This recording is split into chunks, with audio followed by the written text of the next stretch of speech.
अस्सलाम वालेकुम दोस्तों, मैं हूं तनवीर अहमद। इस वीडियो की मदद से हम समझेंगे कि बेसमेंट में जो जेट फैन लगाए जाते हैं, जेट फैन एक्सियल टाइप के होते हैं, तो उनकी प्लेसमेंट किस तरह की जाती है या बेसमेंट में कितने फैन लगने चाहिए एरिया के हिसाब से। तो इस वीडियो की मदद से हम वो वर्क करेंगे और फाइंड आउट करेंगे तो कितने फैन लगने चाहिए बेसमेंट की एरिया के हिसाब से। अगर आपको वीडियो पसंद आए तो वीडियो को ज़रूर लाइक कीजिएगा। अगर आपने चैनल सब्सक्राइब नहीं किया तो चैनल को ज़रूर सब्सक्राइब कीजिएगा और बेल बटन को भी क्लिक कीजिएगा, जिससे हर वीडियो का नोटिफिकेशन आपको मिलता रहे। आइए इस वीडियो को शुरू करते हैं।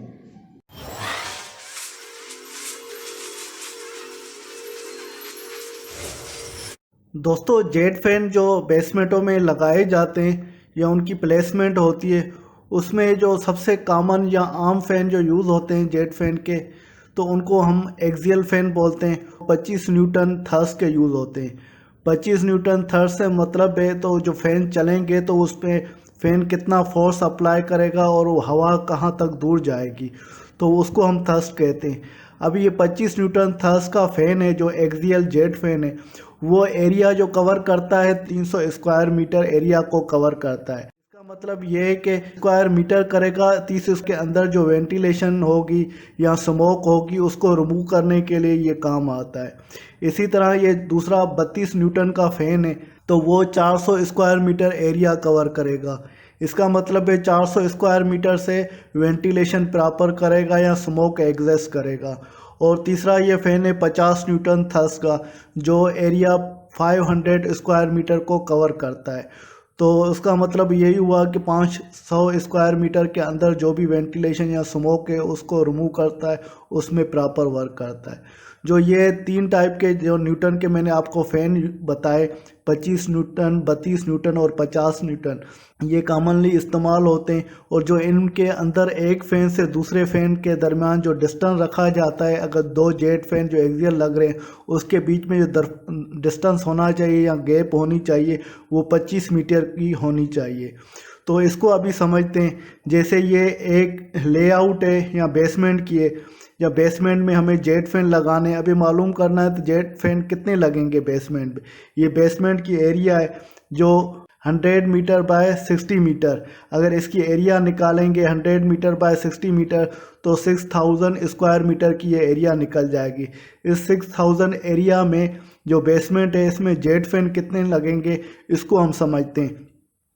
यहाँ पर हमें 25 न्यूटन के फ़ैन लगाने हैं, 25 न्यूटन थर्स के।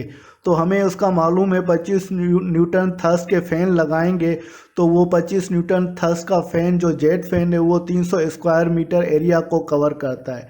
अगर 300 स्क्वायर मीटर एरिया निकालें तो वो 20 ज़रबे 15 मीटर हम करेंगे तो हमें वो एरिया मिल जाएगी एक फ़ैन की। जो एक फ़ैन एरिया लेगा 20 बाय 15 मीटर लेगा।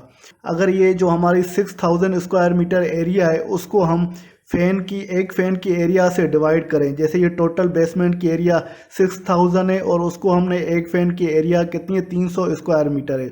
6000 को 300 स्क्वायर मीटर से हम डिवाइड करेंगे तो 20 नंबर आ जाएंगे। 20 नंबर का मतलब है ये बेसमेंट में जो फ़ैन लगेंगे जेट फैन वो 20 लगेंगे। और एक फ़ैन की एरिया आपको मैंने बताई 300 स्क्वायर मीटर है और 20 बाय 15 मीटर की ये साइज़ होगी।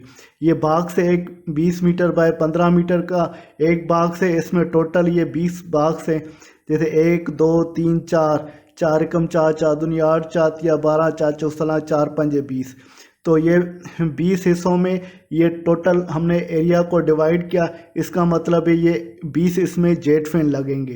तो ये जेट फैन है वो एरिया को कवर करे। इस एरिया में ये जो 300 स्क्वायर मीटर है एक फ़ैन कवर करेगा एरिया, दूसरा भी 300, ये भी 300, 300, 300, इस तरह अगर टोटल इस एरिया लेंगे 6000 स्क्वायर मीटर तो उससे हमें पता चल जाएगा कितने न्यूटन थर्स का फ़ैन लगना है, तो और कितने फ़ैन लगने। अभी दूसरे को एक को समझते हैं। इसकी भी वो सेम ही ये बेसमेंट है, उसमें सेम ही एरिया है जो आपको मैंने पहले एक्सप्लेन की। इसके अंदर देखते हैं ये 32 न्यूटन थर्स का हम इसमें फ़ैन लगाएंगे। जैसे पहले आपको इन्फॉर्म कर चुका हूँ कि 32 न्यूटन थर्स का जो एक्सियल जेट फैन है वो 400 स्क्वायर मीटर एरिया को कवर करता है। वो 400 स्क्वायर मीटर हम 20 मीटर बाय 20 मीटर लेते हैं। तो इसके अगर इसको टोटल एरिया से हम जैसे 6000 स्क्वायर मीटर से 400 स्क्वायर मीटर को डिवाइड किया तो 15 नंबर, इसका मतलब है तो 15 इसके अंदर फ़ैन लगेंगे 6000 स्क्वायर मीटर के अंदर। तो 15 फ़ैन लगेंगे और उनकी लोकेशन इस तरह हो जाएगी। एक फ़ैन जो एरिया को कवर करता है वो 400 स्क्वायर मीटर को कवर करता है। अभी और तीसरा जो फ़ैन था मैंने आपको एक्सप्लेन किया जो बेसमेंट में लग रहा था, वो 50 न्यूटन का है। 50 न्यूटन का फ़ैन जो है 500 स्क्वायर मीटर को कवर करता है। अगर इसको हम डिवाइड करें 500 को तो वो बन जाता है 20 मीटर बाय 25 मीटर। तो अभी 6000 स्क्वायर मीटर को हम 500 स्क्वायर मीटर से डिवाइड करेंगे तो 12 नंबर आ जाएंगे। इसका मतलब है तो इस जो एरिया में ये 12 फ़ैन लगेंगे। इस टोटल एरिया में 12, 3 एकम 3, 3 दूनी 6, 3 तीन 3 चौक 12, इसको हमने 12 हिस्सों में डिवाइड किया और ये 12 फ़ैन लगेंगे। वो फ़ैन जो है 50 न्यूटन के लगेंगे। और जो पहले एक्सप्लेन किया था एक फ़ैन से दूसरे फ़ैन के बिटवीन जो डिस्टेंस होता है वो 25 मीटर होता है जो आपको बताया, तो वो आगे भी मैं आपको एक्सप्लेन करूँगा। जैसे ये एक शीट है किसी मैन्युफैक्चर के, ये जेट फ़ैन है जिसमें उसने अपना ये टेबल बनाया हुआ है जिसमें मुख्तलिफ ये मॉडल दिए हुए हैं। मॉडल के अलावा ये फ़्लो दिया हुआ है और ये थर्स दिया हुआ है न्यूटन में, और ये थ्रो दिया हुआ है फुट और मीटर में, और ये पावर दिया हुआ है ब्रेक हार्स पावर या किलोवाट दिया हुआ है, और मोटर के हार्स पावर किलोवाट बताए हुए हैं, और फैन की स्पीड बताई हुई है, और ये साउंड बताया हुआ है। इसी तरह ये मुख्तलिफ मॉडल है। तो इसमें आप ये देखें ये पहला मॉडल है तो उसका जो फ़्लो है 2640 है, और इसका थर्स जो न्यूटन है ब्रैकेट के अंदर ये 24.5, इसका मतलब 25 न्यूटन का ये फ़ैन है। और ये थ्रो जो मीटर में करेगा तो उसका डिस्टेंस जो है 25.9। जैसे आपको बताया था एक फ़ैन से दूसरे फ़ैन के दरमियान जो डिस्टेंस होना चाहिए 25 होना चाहिए। देखिए इस फ़ैन का ये 25.9 है और दूसरे फ़ैन का 22.9 है, तीसरे फ़ैन का 30.5 है, चौथे का 27.4 है और पाँचवें का 32.1 है। इसका मतलब है जो एवरेज हम रखते हैं वो 25 मीटर एक फ़ैन से दूसरे फ़ैन का डिस्टेंस होना चाहिए। ये मुख्तलिफ न्यूटन के फ़ैन है तो वो मुख्तलिफ न्यूटन के ये जैसे 24.9 न्यूटन का, ये 18.2, ये 44 का, ये 34 का, ये 73 का और ये 52 का। जितने न्यूटन का बढ़ता हुआ फ़ैन जाएगा उसका फ़्लो भी ज़्यादा होगा और उसका थर्स भी ज़्यादा होगा, पावर भी ज़्यादा होगा।